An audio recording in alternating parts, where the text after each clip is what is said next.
Voilà, donc nous sommes le 17 novembre et comme promis, je reviens avec une nouvelle vidéo donc à l'automne, la dernière date du 8 juillet. Et donc vous pouvez retrouver les deux précédentes vidéos sur la chaîne Éthique TV, mes premiers pas en permaculture acte 1 et mes premiers pas en permaculture acte 2. Donc là voilà l'acte 3. Donc déjà, je vais vous refaire une petite visite du jardin, comme ça a évolué, vous faire un petit point global sur les échecs et puis ce qui s'est bien passé. Donc déjà là, j'ai ramassé les topinambours, j'en avais pas planté beaucoup, mais j'ai 2 cageots de récolte, donc c'est intéressant. Voilà, alors donc, comme pour les 2 autres vidéos, je pars de cet endroit-là et je vous fais une petite visite le plus rapidement possible. Donc le bac d'eau, lui, est rempli par les gouttières automatiquement, puisque là, c'est une saison très pluvieuse, hein, le mois de novembre est vraiment très pluvieux. Donc voilà, donc là, j'ai créé une nouvelle zone de culture, là où c'était l'ancien poulailler, dans laquelle j'ai planté les oignons.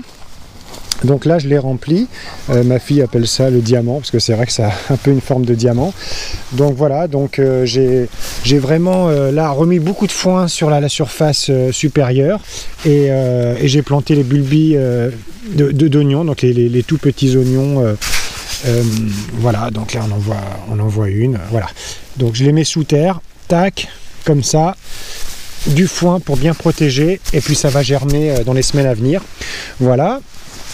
Donc ensuite dans cet espace là, parce que j'ai mis les oignons tout seul, parce que après c'est plus facile pour les repérer. Donc parce que premier point que je me suis rendu compte, c'est que j'en avais mis un petit peu partout les oignons, et une fois qu'ils sont à maturité, c'est-à-dire quand les fans sont sèches, eh bien ça se confond vachement avec la couleur de la paille ou du foin, et du coup c'est très dur de les repérer. Donc là au moins j'ai fait une zone là-bas que des oignons, une autre ici, donc j'ai mélangé oignons rouges et oignons blancs, oignons jaunes et oignons blancs, donc cette zone là que des oignons également. Voilà, donc là j'ai créé 2 nouvelles zones de culture, donc en tout ça m'en fait 15. Il y a 15 zones de culture dans lesquelles je vais vraiment pouvoir mélanger les variétés puis expérimenter tout ça. Donc là toujours le même principe, donc je suis parti d'un sol comme celui-ci, donc elle a toujours été juste piétinée, et donc j'ai juste décompacté la grelinette. Ensuite à la fourche j'ai fait en sorte de décompacter vraiment la terre, et ensuite j'ai apporté du compost. J'avais du compost, et donc voilà, la terre ça l'a décompacté comme ça, et en la secouant comme ça avec la fourche, et là j'ai du compost, donc il y avait les restes de tout ce qui est fruits et légumes de la maison. Et ensuite une grosse courge de paillage, et donc tout ça, tout le foin là va se décomposer vraiment avec les micronutriments et va venir créer petit à petit un terreau, un humus comme en forêt.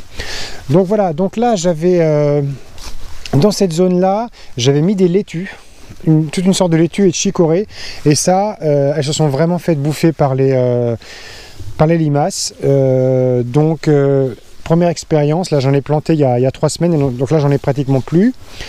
Par contre j'ai planté des choux un peu partout, voilà, que j'ai bien protégé pour le gel, etc. Donc les choux se font attaquer par les limaces, mais ça va, ils survivent. Voilà, donc ça j'en ai mis un petit peu partout dans les différentes zones. Voilà, donc là les épinards j'en ai replanté, donc eux ils prennent bien, donc là je vais les laisser monter en graines aussi. Ça c'est de la salade sauvage que m'avait donné Cathy de l'association K8 Transmission, et je parviens plus à identifier ce que c'est comme salade. Il faut vraiment que je me renseigne, parce qu'elle est très intéressante, que j'arrive bien à identifier la plante, parce qu'elle pousse vraiment toute seule, et puis elle est là depuis vraiment cet été, et elle n'a pas vraiment souffert trop de la chaleur, voilà. Donc là ensuite la consoudelle, elle a continué à bien proliférer, quoi. Elle se plaît, bon, elle se fait bouffer, mais c'est très bien, hein. L'objectif c'est que ce soit un jardin, moi je l'appelle mon petit oasis, pour nourrir tout le monde, pas que moi ou ma famille, pour que ça nourrisse aussi toute la biodiversité. Donc ça c'est un pied de mauve que j'avais retrouvé plus loin là-bas dans la ferme. Donc je l'ai repiqué, je l'ai déterré, je l'ai mis là il y a 3 semaines, et il se plaît bien. Donc très bien, donc la menthe elle est plutôt, c'est l'hiver donc c'est plutôt ralenti. Là j'ai replanté quelques fraisiers, histoire que toute cette zone là soit beaucoup de fraisiers. Là ça c'est l'oseille, donc l'oseille elle il n'y a vraiment pas de problème, hein. C'est un pied que j'avais repiqué dans le jardin de mes grands-parents, qui s'est très bien adapté et elle s'adapte très bien. C'est vraiment une plante vivace qui est très... puis elle se fait très peu manger par les limaces, hein, donc ça c'est intéressant. Donc là c'est de la sarriette, j'ai planté de la sarriette, j'essaie d'intégrer le plus de plantes aromatiques possible. Voilà, donc là dans la zone, donc à l'origine ici j'avais fait une grosse butte avec la méthode conventionnelle, quoi, plus classique, où on va mettre du bois pourri en partie centrale, ensuite on rajoute de l'azote, de l'herbe, etc. Ensuite de la terre, ensuite de l'azote, ensuite de la terre, et ça crée une butte. Et moi, au final, pour ma première expérience, je me suis rendu compte que ça me convient pas trop parce que ça s'affaisse très vite. Et du coup, j'avais pratiquement toute la partie centrale, c'était que du bois, donc je pouvais planter que sur les côtés cet été. C'était très compliqué et ça me convenait pas. Donc j'ai préféré mettre autour de toutes les zones de culture, donc du bois, pour faire un coffrage qui lui aussi va retenir l'eau, mais surtout pour ne pas refaire chaque année les buttes, quoi. Moi je veux vraiment que ce soit le plus autonome possible et que les zones de culture se passent le plus de mois possible et que ce soit vraiment la nature qui fasse le travail. Donc là maintenant, en faisant des coffrages comme ça partout, voilà, j'expérimente ça et au moins chaque année je vais nourrir, apporter tout le temps de la matière organique, de la biomasse pour nourrir ces sols et ne plus les toucher, les laisser comme ça en zone de culture. Là j'ai vraiment essayé de créer un design intéressant comme ça en mariant les zones de culture, en créant une belle dynamique comme ça. Je suis très content du design de mon jardin, je trouve très esthétique et très fonctionnel. Donc les allées, dans toutes les allées pratiquement je peux passer avec ma petite charrette, etc. Donc c'est très fonctionnel, esthétiquement très agréable. Et voilà, donc là les buttes, donc je les ai enlevées, j'ai enlevé toute la partie en bois, j'ai effrité le bois quand même et j'ai remis de la matière organique. Donc là j'ai quand même mis des petits pieds de betterave. On va voir si ça va marcher. Normalement la betterave gèle, mais bon, c'est un jardin en permaculture, c'est comme un laboratoire expérimental dans lequel on expérimente des choses. C'est pas parce qu'une personne va vous dire ben non, ne fais pas ça, ça marchera pas, qu'il faut pas le faire. Au contraire, j'aurais même tendance à dire faites-le. En tous les cas, moi c'est ce que je fais, et ensuite j'en tire des conclusions parce que chaque terroir est différent, chaque façon de travailler est différente. Bon, donc là le kiwi femelle, lui il a vite perdu ses feuilles, il était très à l'ombre derrière les tomates ici, ça n'a pas été idéal pour lui, mais je pense pas qu'il soit mort. Là il y a le kiwi mâle qui est à côté, là le pied de vigne va très bien. Voilà, donc là toujours des petits choux un peu partout, j'ai mis des choux un petit peu partout. Voilà, donc là du romarin, le romarin, une plante pérenne aussi qui va rester. Donc là la bourrache, donc une plante très intéressante, vraiment en permaculture. J'ai mis des graines, elle s'est vraiment répandue, donc très intéressant. Donc là, toute cette zone là, j'ai mis que de l'ail, voilà, et on le voit, il est en train de germer, quoi. Déjà, je l'ai planté il y a 3 semaines, il est déjà en train de germer. Donc là, j'ai bien protégé, je vais remettre une couche de foin avant de partir. Et donc, faut éviter la monoculture, mais le problématique, c'est que l'ail, ça va être comme les oignons.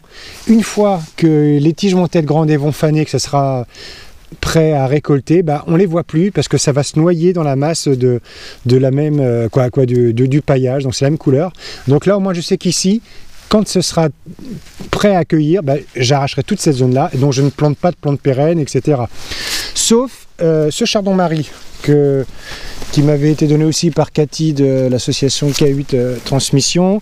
Lui se plaît très bien, je l'avais coupé, donc là je vais le recouper pour me régaler de ses feuilles. Donc je retire au ciseau le contour pour enlever tout le côté épineux, et c'est une plante très intéressante pour le foie, donc en jus, etc. Alors donc voilà, donc là j'ai planté 3 nouveaux arbres, parce que l'objectif c'est vraiment de mettre beaucoup d'arbres et de mélanger les variétés le plus possible pour augmenter la biodiversité. Et donc alors là ça c'est un arbre qui donne des brugnons, donc des nectarines en fin de compte. Ici, j'ai mis un abricotier. Donc, bon, là, j'ai mis des petites étiquettes en plastique, mais bon, j'essaie vraiment de absolument pas avoir de plastique. Et je vais faire un dessin, un croquis vu du ciel, et je planterai, je mettrai, et ensuite j'enlèverai ces petites étiquettes. Je veux vraiment aucune matière, quoi, le moins de matière, quoi, uniquement de la matière organique. Après la petite cabane là que j'ai recyclée pour en faire un hôtel à insectes, c'est vrai que ça c'est pas de matière organique, mais ça reste comme du bois avec un toit en aluminium, mais quoi, en zinc. Voilà, donc j'essaie d'avoir que de la matière organique, et je trouve que dans le design, c'est justement ce qui rend les choses très belles, quoi. Même la ficelle que j'utilise pour, voilà, par exemple, la ficelle, c'est de la vieille ficelle au chanvre, je crois, que de mon grand-père, que j'ai retrouvé, qui était que j'utilise, qui est une ficelle jaune. Bref, ici, donc, ça, quand vous regarderez la vidéo numéro 1 de Premier pas en permaculture, dans les archives de Éthique TV, vous verrez que là, j'avais construit un hôtel à insectes qui, lui, voilà, un hôtel à insectes plutôt horizontal, où j'ai cumulé un tas de bûches, de pots de fleurs, de tuiles. Donc ça c'est autonome. Moi, j'accède pas ici. C'est une zone dans laquelle se réfugient tous les escargots, les limaces, j'ai même vu un serpent. Bref, tout se passe très bien. Donc ici, j'ai planté un cassis. Voilà.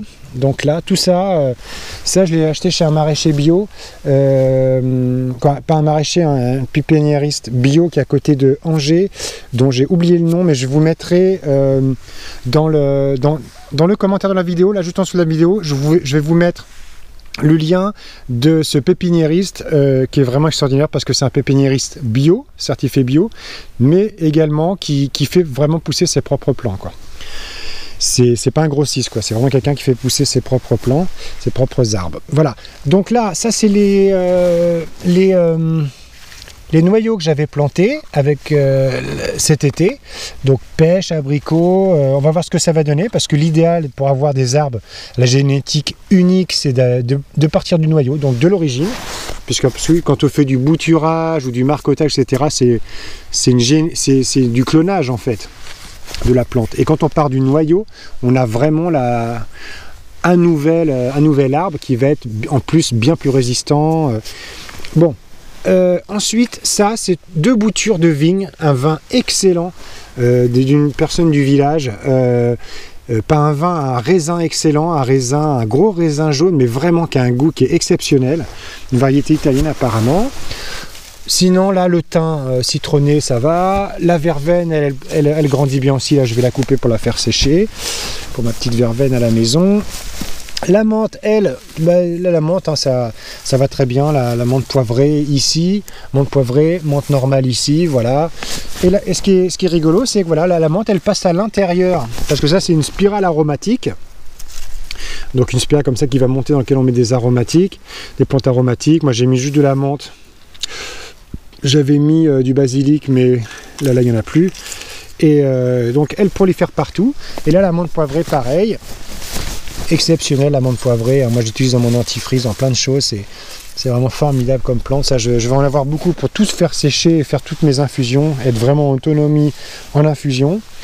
Voilà, donc dans cette zone-là, pareil. Donc là, vraiment, j'ai remis la matière organique, beaucoup de carbone, donc beaucoup de foin. Donc là, j'ai planté un pied d'artichaut, voilà, et j'en ai planté un autre pied d'artichaut là-bas, et là-bas j'ai planté des fruitiers. Donc ici, là c'est un argousier, voilà, donc là un argousier, donc un arbre intéressant qui va donner des petits fruits qui sont très intéressants aussi. Donc c'est pas un arbre auto-fertile, donc là c'est un argousier mâle et argousier, et là-bas un argousier femelle, voilà. Donc 2 argousiers pour la faire, pour que sinon ils ne feront pas de fruits, quoi. Il y a beaucoup d'arbres qui ne sont pas auto-fertiles, qui ont besoin d'un pied mâle et d'un pied femelle pour la pollinisation, pour que l'arbre puisse donner ses fruits. Donc ça c'est pareil, souvent on entend dire ah, mais moi je comprends pas, mon arbre donne aucun fruit. C'est qu'il n'y a pas de, c'est que c'est pas un arbre auto-fertile, et c'est un arbre qui a besoin d'avoir un pied mâle ou un pied femelle en complément pour que lors de la pollinisation, les fleurs puissent donner des fruits. Donc ça, c'est le choucal qui s'est bien fait dégommer par les limaces, hein. Mais bon, lui, il est autonome, il restera en place, on va le laisser grandir. Là, de la rhubarbe, donc c'était un pied que j'avais repiqué, j'ai pris dans le jardin de mon grand-père. Mon grand-père ne peut plus jardiner, donc je me suis permis avec son autorisation de prendre les pieds d'oseille et de rhubarbe qu'il a dans son jardin, que maintenant je l'ai laissé un peu sauvage, quoi. Les plantes sauvages ont envahi un peu son ancien jardin, et elle se plaît très très bien, la rhubarbe. Donc je m'en suis pas encore très intéressé, mais déjà je crois que c'est en confiture que c'est intéressant, la rhubarbe, mais en tous les cas là je suis sûr que la rhubarbe ça peut prendre. Là un autre pied de consoude, donc la consoude, hein, autre plante très intéressante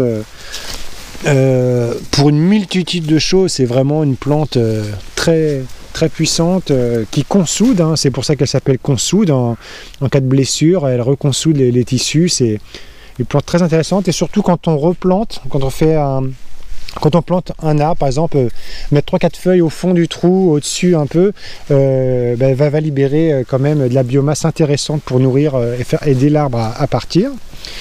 Donc là, on a un poirier. Donc là, j'ai mis un poirier. Voilà, donc poirier, abricotier, nectarinier. Donc ici, dans cette zone, j'avais planté des maïs assez tard. Donc tardivement, je crois que c'était fin août ou fin juillet. Et donc ils ont quand même pris, ils ont atteint 1,50 m. Et donc ils ne sont pas arrivés à maturité, mais là je les ai coupés. Et donc c'était une variété de maïs noir. Voilà, donc ça m'intéresse vraiment, moi, d'être en autonomie en maïs, parce qu'on en cuisine quand même pas mal, d'en faire des bocaux et ne plus avoir à en acheter. Et donc j'ai trouvé que le noir était intéressant. Donc tous les épis de maïs, ils sont pas tous à maturité du tout, mais je les ai quand même gardés pour les faire sécher et pour replanter l'année prochaine, et pour tenter l'autonomie au niveau du maïs. Donc là, les petites betteraves que j'avais plantées, j'ai mis des graines, elles ont pris. Il n'y en a pas beaucoup. De toute façon, j'avais tout planté, mais en petite quantité. C'était déjà l'idée de tester le terroir, voir comment ça se passe, observer beaucoup au niveau de l'exposition du soleil, au niveau de la sécheresse, au niveau de tout ça. Bon, bah là, la betterave, ça peut prendre. Donc là, je les ai laissés. Normalement, ça gèle. Donc, je les ai quand même très très bien paillés, en espérant, quand je reviendrai en décembre, qu'elles aient grossi. Et voilà. Donc là encore un pied de bourrage qui est en fleurs, là un pied de verveine aussi citronné. Et donc j'ai mis des restes comme ça de vieilles tomates vertes, rouges, des épis de maïs. J'ai posé comme ça dans des zones, tout simplement pour nourrir les oiseaux. Voilà, donc là, et c'est très intéressant et très agréable. Là par exemple, j'ai un rouge-gorge. Là je suis venu travailler là dans ma campagne pendant 2 semaines, et j'ai un rouge-gorge qui était tous les jours avec moi là, ces 2 jours. Puisque le rouge-gorge est très curieux, et c'est vrai qu'il était très friand du fait que je travaille le sol, que je retire que je gratte un petit peu la terre, je mets du foin, etc. Parce que lui va aller manger tous les petits vers et tout ça, et se régale de tout ça. Donc moi je suis pas du tout pour acheter les boulettes qu'on achète dans le commerce pour nourrir les oiseaux. Je trouve ça, déjà on ne sait pas ce qu'il y a dedans, forcément ça doit être, c'est en plus issu de l'agriculture conventionnelle, très certainement. Donc les pesticides c'est bon, quoi, il y en a marre, ça sert absolument à rien, et ça détruit tout. Et je pense pas que ce soit du bio, ou en tous les cas je préfère mettre comme ça quelque chose de très brut, de plus sauvage, et de plus logique, quoi, de plus naturel pour eux, quoi. Voilà, j'en mets un peu comme ça, un peu partout, on nourrit tout le monde, les limaces aussi vont en manger, voilà. Donc après je vais vous parler des limaces, parce que voilà. Donc là, un framboisier. Ici, j'ai planté un cassaï, donc c'est une grosse variété de cassis, c'est des gros cassis. Là c'est un kiwi, donc c'est une variété de kiwi, hein, il me semble, le kiwi, donc pareil, pied mâle, pied femelle, sinon on n'aura pas de fruits. Là, un pied d'artichaut, donc je l'ai mis à côté de la mare, parce que le pied d'artichaut, lui, peut devenir très gros, donc je l'ai mis ici, il y aura de l'espace autour, et là, au moins autour de la mare, voilà, ça dérangera pas, ce sera agréable de manger des fruits. Donc là, il y a un groseillier, framboisier, mûrier sans épines. Et donc voilà, la petite mare, donc cet été, donc ça a été quand même très compliqué pour elle, hein, très dur qu'elle ait toujours de l'eau. Donc je me répète, il y a une bâche plastique très étanche faite exprès pour les mares en dessous, et j'ai absolument tout rempli de terre pour faire comme une zone sauvage et naturelle, de ne plus avoir cette bâche en plastique. Mais la sécheresse a fait que voilà, très compliqué. Donc on a été obligé de la remplir quand même avec l'eau du puits, mais bon, pas évident. Donc après, il y a 3 semaines, j'ai créé ces deux toitures, et en fin de compte c'est très efficace. Comme ça m'a permis de récupérer des tuiles, et l'eau de pluie va venir remplir la mare, parce qu'une mare aussi petite pour compter sur la pluie pour la remplir, c'est pas gagné. Alors que si on met des toitures comme ça qui vont venir faire ruisseler l'eau et la remplir, ça marche tout de suite mieux, et là je suis très content de ça.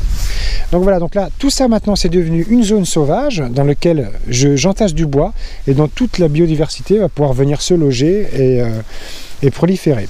Alors là j'avais fait 3 petites zones de pommes de terre, et là vraiment là j'en ai fait une très grosse. Voilà, une très grosse zone de pommes de terre, et là j'ai protégé le sol, et là j'ai décompacté le sol dessous, donc ce sera prêt pour voilà. Et sinon donc le projet là aussi c'est de mettre des petits, là c'est le moment de mettre les nichoirs pour les oiseaux, hein, des petites cabanes aux oiseaux, parce que là on va rentrer dans l'hiver dans un mois, et donc j'en ai acheté 2 mais quand même assez cher, 19 € pièce, mais des nichoirs intéressants, voilà, hop, qui s'ouvrent en bas, et comme ça chaque année on peut le nettoyer. Voilà, on peut les nettoyer. Puis moi j'aimerais bien observer aussi les oiseaux qui vont venir se loger là, parce que un jardin comme ça en permaculture, c'est une zone de test, de recherche, quoi, et d'observation de la biodiversité surtout. C'est ça qui me passionne, donc de récolte des fruits, des légumes, mais aussi d'observation de la biodiversité. Donc voilà, donc tout se passe bien. Donc alors, le point le plus compliqué donc, de cette première année, parce que là maintenant je rentre dans ma 2e année d'exploitation et de mise en œuvre de cette méthode de culture qui est la permaculture, donc comme beaucoup, ça a été les limaces qui ont vraiment été très présentes et qui sont devenues très grosses. Donc l'objectif c'est pas de chercher à les éliminer, mais de faire venir son prédateur. Donc, et c'est sûr qu'on a très peu d'oiseaux ici dans le coin, et les mésanges elles peuvent attaquer aussi les petites limaces, etc. Mais très peu de mésanges. Donc je vais déjà multiplier les petites cabanes oiseaux comme ça, autour des petits fruitiers qu'on a dans le coin. Et j'ai vu, si vous regardez dans les épisodes précédents de Éthique TV, on avait fait une vidéo avec Patrice qui a dans le sud de Poitiers un centre de soins pour hérissons. Et donc j'ai suggéré à Patrice, parce que le hérisson c'est le meilleur ami du jardinier, dans le sens où il va venir lui se nourrir des limaces, de toutes ces choses-là, de tous ces insectes-là qui sont utiles. Il ne faut pas chercher à les supprimer complètement, mais quand ça devient un petit peu trop important, c'est que le prédateur n'est pas là. Donc le prédateur idéal, c'est l'hérisson. Et en plus, c'est une espèce animale en voie d'extinction complète, de par l'agriculture conventionnelle déjà en grande partie avec les pesticides, et aussi les voies routières. C'est régulier de voir sur une route un hérisson écrasé. Et donc voilà, j'ai proposé à Patrice en fait de venir m'offrir un couple d'hérissons. Et moi, le projet, c'est donc de mettre un petit grillage pas très haut, de 50 cm, je vais en parler avec lui parce qu'il est plus spécialisé dans les hérissons, et de venir cercler ma zone de mon verger potager, certainement derrière les zones de branchage que j'ai faites derrière, comme ça eux pourront profiter de tout le bas, de toutes ces zones un petit peu comme ça intéressantes pour se cacher, pour aller chercher la nourriture aussi. Et de leur faire en fin de compte comme une petite réserve pour ces hérissons, pour que eux fassent ce dont ils sont faits, donc c'est venir se nourrir de tous ces insectes, des limaces, voilà, et de venir en même temps comme ça venir rééquilibrer la biodiversité du lieu en complément des oiseaux, etc. Donc voilà, donc ça c'était la vidéo, donc la 3e vidéo. Donc maintenant n'hésitez pas à mettre un petit j'aime en bas sur la vidéo, ça fait toujours plaisir. C'est pas pour faire la course au like, pour l'avoir le plus... Non, c'est juste pour avoir un signe de votre part comme quoi ce projet-là vous plaît, et ça m'encourage parce que j'ai pas d'autre motivation que l'encouragement, puis la récolte des fruits et légumes, et le plaisir que c'est d'observer, de faire tout ça. Donc un petit j'aime, c'est très sympa, merci à vous. Et puis vous pouvez vous abonner à la chaîne. En bas à droite, vous avez le bouton abonner, vous cliquez dessus, et à droite il y a la petite cloche. Vous pouvez aussi cliquer sur la cloche, comme ça quand on aura une nouvelle vidéo Éthique TV, vous serez informé automatiquement et vous pourrez découvrir ces nouvelles choses. Voilà, donc maintenant moi ça fait donc 1 an et demi que je travaille la permaculture comme ça. J'ai aussi eu une nouvelle possibilité de convertir l'espace vert d'une entreprise, et on a créé Permaculture en entreprise, que je vous laisse découvrir. Je mets le lien aussi en bas. Donc c'est un nouveau projet qui est extraordinaire, en milieu citadin, en pleine zone industrielle, et notre projet c'est de convertir les espaces verts d'entreprise en zone 100% comestible, plantes potagères, fruitières et plantes médicinales, tout en sensibilisant et formant les salariés de la boîte. Donc c'est une autre forme de management pour les dirigeants. Et surtout, maintenant, là, je vais intégrer durant l'hiver des ateliers entre midi et 2 sur l'autonomie. Comment faire naturellement son dentifrice, comment faire naturellement sa lessive olière, comment faire ses plaquettes de la vaisselle, comment faire son ketchup, etc., etc. Des tas de choses sur l'autonomie que je mets en pratique depuis des mois et qui fonctionne très bien, et que je vais partager auprès des entreprises par ce biais-là. Donc permacultureentreprise.fr. Voilà, merci à vous, à très bientôt pour la suite.